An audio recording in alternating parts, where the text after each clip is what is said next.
জীবনে একটিবার হলেও এই দুরূদ শরীফের আমলটি করবেন। নবীজি সাল্লাল্লাহু আলাইহি ওয়াসাল্লাম ওয়াদা করে বলেছেন, এই দুরূদ শরীফের আমলটি যদি আপনি করতে পারেন, পৃথিবীর মধ্যে সবচেয়ে সুখী মানুষ আপনি হবেন। কোনো কিছুর অভাব অনটন আপনার কাছে থাকবে না। টাকা পয়সা, ধন দৌলত, মান সম্মান সবকিছু আল্লাহ রাব্বুল আলামিন আপনাদেরকে দিবেন। যারা অসুস্থ আছেন তাদেরকে আল্লাহ তাআলা সুস্থ করে দিবেন ইনশাআল্লাহ, এটা আমার বিশ্বাস।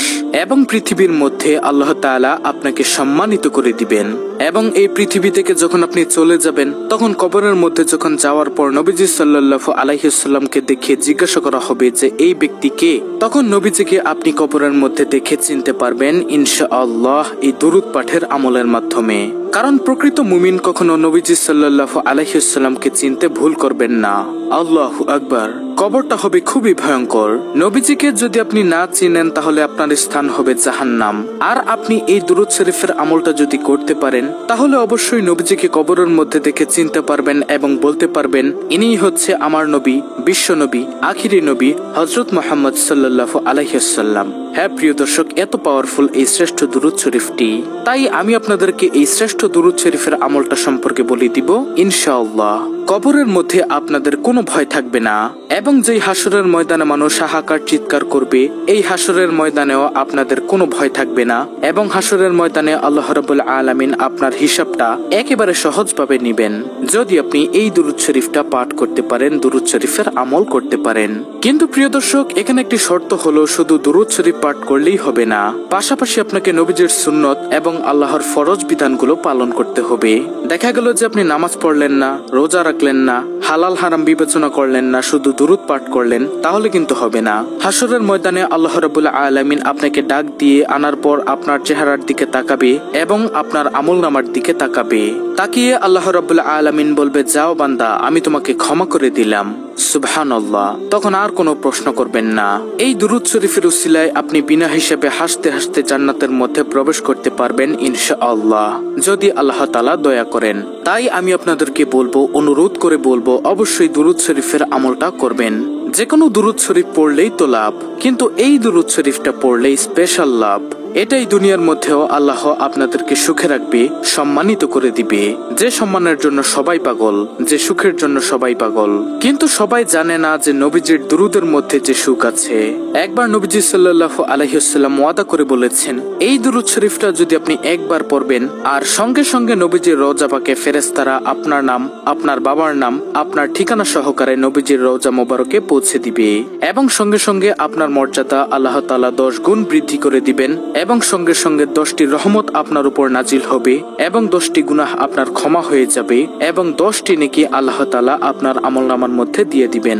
সুবহানাল্লাহ। তাই আমি আপনাদেরকে বলবো, নবীজির দুরূদ আপনারা বেশি বেশি পড়বেন এবং আপনারা এই দুরূদ শরীফটা প্রতিদিন সকালে 100 বার পড়বেন। যদি দিনে পড়তে না পারেন তাহলে রাতে হলেও পড়বেন, আর পড়তে মনে না থাকলে কোনো সমস্যা নেই। যখনই মনে হবে তখনই আপনি এই দুরূদ শরীফের আমলটি করবেন। ছোট্ট একটি ঘটনা আমি আপনাদেরকে বলবো। ঘটনাটি হলো, একজন বালক, একজন যুবক হজের মধ্যে গিয়ে তিনি সব জায়গার মধ্যে শুধু দুরূদ শরীফ পড়ছেন।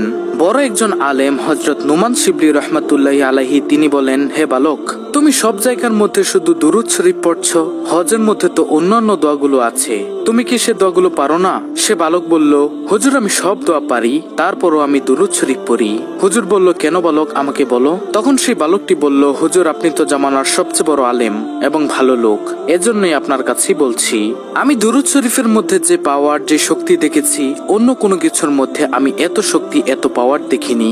তখন সেই বালকটিকে হুজুর বলল, আচ্ছা বলো তো দেখি, দুরূদ শরীফের মধ্যে তুমি কেমন শক্তি, কেমন পাওয়ার দেখেছো? তিনি বলল, অর্থাৎ সেই বালকটি বলল, আমার বাবার সঙ্গে আমি হজের মৌসুমের সময় কাফেলার সঙ্গে আমরা হজ করতে আসতেছিলাম। আসার সময় পথিমধ্যে আমার বাবা হঠাৎ অসুস্থ হয়ে গেল। অসুস্থ হয়ে যাওয়ার পর আমাদের যাত্রা বিরতি করলো, সেখানে আমরা অবস্থান করলাম। আমার বাবার অসুস্থতা দিনের দিন এবং সময়ে সময়ে বাড়তেই আছে। এজন্য আমাদের কাফেলার মধ্যে আমাদের সঙ্গে যারা ছিল এক দলের মধ্যে তারা বলল, হে বালক, তুমি তোমার আব্বুর খেদমত করো, তারপরে তুমি রাস্তা দিয়ে চলে এসো। আমরা চলে যাই মক্কাতে হজ করার জন্য, তোমরা আস্তে আস্তে আসো। তখন সেই বালক হুজুরকে বলল, আমাদের কাফেলার লোকগণ সবগুলো চলে গেল এবং আমি আমার আব্বুর খেদমত করছিলাম, কিন্তু হঠাৎ করে আমার আব্বুর অসুস্থতা আরো বেড়ে যায় এবং হঠাৎ করে দুনিয়া থেকে বিদায় নিয়ে চলে যায়, মারা যায়। আমি দেখলাম হুজুর আমার বাবার চেহারাটা কালো কুচকুচে হয়ে গিয়েছে, বিগড়ে গিয়েছে, খারাপ হয়ে গিয়েছে। আমি দুশ্চিন্তায় পড়ে গেলাম, হায়রে, এমন একটি জায়গার মধ্যে, মরুভূমির মধ্যে আমার আব্বুর এই অবস্থা, আশেপাশে কোনো মানুষও নেই।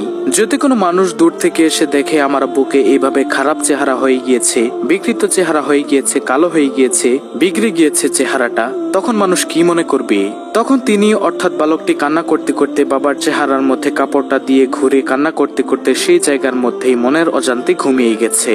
তিনি বললেন, অর্থাৎ বালকটি বলল, আমি ঘুমের মধ্যে দেখলাম একজন সাদা জুব্বা পাগড়ি পরা লোক আমার আব্বুর কাছে আসলো। আসার পর আমার আব্বুর কাপড়টা মুখ থেকে সরালো। সরানোর পরে আমার আব্বুর বিকৃত চেহারাটা, খারাপ কালো চেহারাটা, তিনি তার মধ্যে হাতটাকে মুছে দিলেন, হাতটাকে বুলিয়ে দিলেন। মুছে দেওয়ার সঙ্গে সঙ্গে আমার আব্বুর চেহারাটা নূরে নূরান্বিত হয়ে গেল, সুন্দর হয়ে গেল, চোখগুলো ঝলমল করতেছিল। তখন আমি স্বপ্নের মধ্যেই বললাম, আপনি কে? তিনি চলে যাচ্ছিলেন। আমি পিছনের দিক দিয়ে বললাম, আপনি কে বলে যান, না হয় আমি আপনাকে ছাড়বো না। কারণ এমন কঠিন সময়ের মধ্যে আমরা বিপদের মধ্যে পড়ে গিয়েছি, আর আপনি আসলেন, এসে আমার বাবাকে সাহায্য করলেন, আমার বাবার চেহারাটাকে আপনি সুন্দর করে দিলেন। আপনি কে বলুন, আপনার পরিচয় আমি জানতে চাই। তখন তিনি বললেন, অর্থাৎ ওই সাদা জুব্বা পাগড়ি পরা তিনি বললেন, আমি আর কেউ নই, আমি হলাম বিশ্বনবী, আখিরে নবী, নবী মুহাম্মদ সাল্লাল্লাহু আলাইহি ওয়াসাল্লাম। তখন সেই বালকটি বলল, আপনি কেন এসেছেন ইয়া রাসূলুল্লাহ সাল্লাল্লাহু আলাইহি ওয়াসাল্লাম? আপনি নিজে চলে এসেছেন কেন? আল্লাহর রাসূল সাল্লাল্লাহু আলাইহি ওয়াসাল্লাম তখন বললেন, তোমার বাবা দৈনিক দিনে 100 বার দুরূদ শরীফ পড়ে, রাতে 100 বার দুরূদ শরীফ পড়ে। আজকের দিনেরটা আমি পেয়েছি, কিন্তু রাতেরটা পাই না। ফেরেশতাকে জিজ্ঞাসা করলাম, ফেরেশতা তখন বলল, আপনার সেই আশেক, আপনার ভক্ত যে দুরূদ শরীফ পাঠ করে, আপনার উম্মত, সে তো খুব বিপদের মধ্যে আছে। দুনিয়ার মধ্যে তেমন ভালো আমল করেনি, এজন্য চেহারাটা পাল্টে গিয়েছে, বিগড়ে গিয়েছিল, এজন্য রাতের দুরূদটা সে পাঠাতে পারে নাই। আমরা আলোচনা করব মাগরিবে নামাজের পর এমন একটি দোয়া ও কিছু আমল সম্পর্কে, যা পড়লে আল্লাহ তাআলার পক্ষ থেকে অশেষ নেকি পাওয়া যায়। দিনের শেষ ভাগ মানে বিকেল থেকে রাত পর্যন্ত সময়টা অত্যন্ত গুরুত্বপূর্ণ, আর মাগরিব হলো দিনের এক বিশেষ সময়, যখন আসমান ও জমিনের মাঝে এক রহস্যময় নীরবতা নেমে আসে। এই সময়ে দোয়া কবুল হওয়ার সম্ভাবনা অনেক বেশি। তাই রাসূলুল্লাহ আমাদের শিক্ষা দিয়েছেন, মাগরিবের পর কিছু বিশেষ দোয়া ও জিকিরের মাধ্যমে আমরা আল্লাহর রহমত ও নেকি অর্জন করতে পারি। মাগরিবে নামাজের গুরুত্ব। প্রিয় ভাই ও বোনেরা, মাগরিবের নামাজ দিনের প্রথম ফরজ নামাজের সমাপ্তি টানে। সকাল থেকে সন্ধ্যা পর্যন্ত আমাদের ব্যস্ততা, কাজ, ক্লান্তি সব কিছুর পর এই সময়ে আল্লাহর সামনে দাঁড়িয়ে নামাজ আদায় করা মানে দিনের একটি সুন্দর ইবাদতপূর্ণ সমাপ্তি। হাদিসে এসেছেন, যে ব্যক্তি মাগরিব ও ফজরের নামাজ জামাতে পড়বে, সে যেন পুরো রাত ইবাদত করল। সহিহ মুসলিম হাদিস। আল্লাহ তাআলা কুরআনে বলেন, তোমরা আমাকে ডাকো, আমি তোমাদের ডাকে সাড়া দেব। অথবা মাগরিবের পরে দোয়া করা মানে দিনের পরিশ্রমের শেষে আল্লাহর দরবারে নিজের অন্তর উজাড় করে দেওয়া। এই সময়ে দোয়া করলে তা বিশেষভাবে কবুল হওয়ার সম্ভাবনা বেশি থাকে। মাগরিবের নামাজের পরে যে দোয়াটি করতে হবে। মাগরিবের নামাজের শেষে রাসূলুল্লাহ অনেক দোয়া করেছেন, তার মধ্যে একটি অত্যন্ত বরকতময় দোয়া হলো, আল্লাহুম্মা আরজিনি মিনাল নার। আমি আরেকবার বলছি, আল্লাহুম্মা আরজিনি মিনাল নার। এর অর্থ, হে আল্লাহ, আমাকে জাহান্নামের আগুন থেকে রক্ষা করুন। হাদিসে এসেছে, যে ব্যক্তি মাগরিবের পর 7 বার এই দোয়া পড়বে, আল্লাহ তাআলা তাকে জাহান্নাম থেকে মুক্তি দেবেন। সুবহানাল্লাহ। আবু দাউদ, তিরমিজি। অশেষ নেকি পাওয়া যায় এই দোয়াটির মাধ্যমে। প্রিয় দর্শকবিন্দু, চিন্তা করুন তো, মাত্র কয়েক সেকেন্ডের এই ছোট দোয়া আপনাকে যদি জাহান্নামের আগুন থেকে বাঁচাতে পারে, তাহলে এর চেয়ে বড় নেকি আর কি হতে পারে? রাসূলুল্লাহ বলেছেন, যে ব্যক্তি মাগরিবে নামাজের পর সূর্য অস্তের আগে এই দোয়া 7 বার পড়বে, আল্লাহ তার জন্য জান্নাতকে ওয়াজিব করে দেবেন। সহিহ হাদিস। মাগরিবের পরে অন্য কিছু জিকির আছে, চলুন জেনে নেওয়া যাক। মাগরিবের নামাজের শেষে দোয়ার পাশাপাশি কিছু বিশেষ জিকির করলে অশেষ নেকি পাওয়া যায়, যেমন আয়াতুল কুরসি পাঠ করা। হাদিসে এসেছে, যে ব্যক্তি প্রতিটি ফরজ নামাজের পর আয়াতুল কুরসি পড়বে, মৃত্যু পর্যন্ত জান্নাত ছাড়া আর কিছু তার মাঝে বাধা হতে পারবে না। 2 নম্বর, তাসবিহ ফাতেমা। রাসূলুল্লাহ তার কন্যা ফাতেমা রাদিয়াল্লাহুকে শিখিয়েছেন 33 বার সুবহানাল্লাহ, 33 বার আলহামদুলিল্লাহ, 34 বার আল্লাহু আকবার। এটি নিয়মিত পড়লে দুনিয়ার কষ্ট হালকা হয় এবং আখিরাতে অশেষ নেকি পাওয়া যায়। 3 নম্বর যে কাজটি করবেন, ইস্তেগফার করা। বেশি বেশি করে ইস্তেগফার পড়া। যে ইস্তেগফারটা আমরা সবাই পারি, সেটি হচ্ছে আস্তাগফিরুল্লাহ, আস্তাগফিরুল্লাহ, আস্তাগফিরুল্লাহ। বেশি বেশি বলা, কারণ গুনাহ মাফের সবচেয়ে বড় দরজা হলো আল্লাহর কাছে ক্ষমা চাওয়া। দোয়া হলো মুমিনের হাতিয়ার।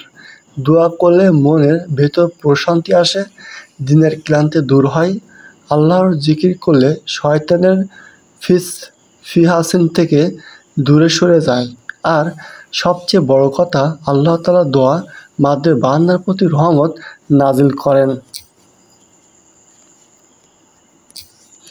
চলুন প্রিয় দর্শক, একটি গল্প জেনে নেওয়া যাক।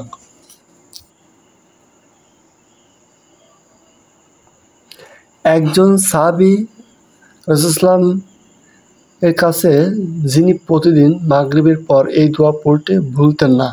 তিনি বলতেন, যদি এই ছোট দোয়া পড়ে আমি জাহান্নাম থেকে রক্ষা পাই, তাহলে এর চেয়ে বড় সুখ আর কিছুই নেই। এমন সহজ আমল দিয়ে আল্লাহর সন্তুষ্টি পাওয়া যায়, তাই আমাদের উচিত প্রতিদিন এটি আদায় করা। প্রিয় ভাই ও বোনেরা, আল্লাহ আমাদেরকে দোয়ার সুযোগ দিয়েছেন, এটি একটি বড় নিয়ামত। তাই মাগরিবের পর এই ছোট দোয়া নিয়মিত পড়া আমাদের অভ্যাসে পরিণত করা উচিত। এতে আমরা যেমন অশেষ নেকি পাব, তেমনি আল্লাহর রহমতও লাভ করব ইনশাআল্লাহ। আসুন আজ থেকে আমরা প্রতিদিন মাগরিবে নামাজের পর অন্তর থেকে 7 বার এই দোয়াটি পড়ি, আল্লাহুম্মা ইন্নী মিনান নার। এর অর্থ, হে আল্লাহ, আমাকে জাহান্নামের আগুন থেকে রক্ষা করুন। আল্লাহ তাআলা যেন আমাদের সবাইকে এই দোয়ার মাধ্যমে জাহান্নামের আগুন থেকে মুক্তি দিয়ে জান্নাতুল ফেরদাউস দান করুক, আমিন। যদি ভিডিওটি ভালো লাগে তবে লাইক দিন, অন্যদের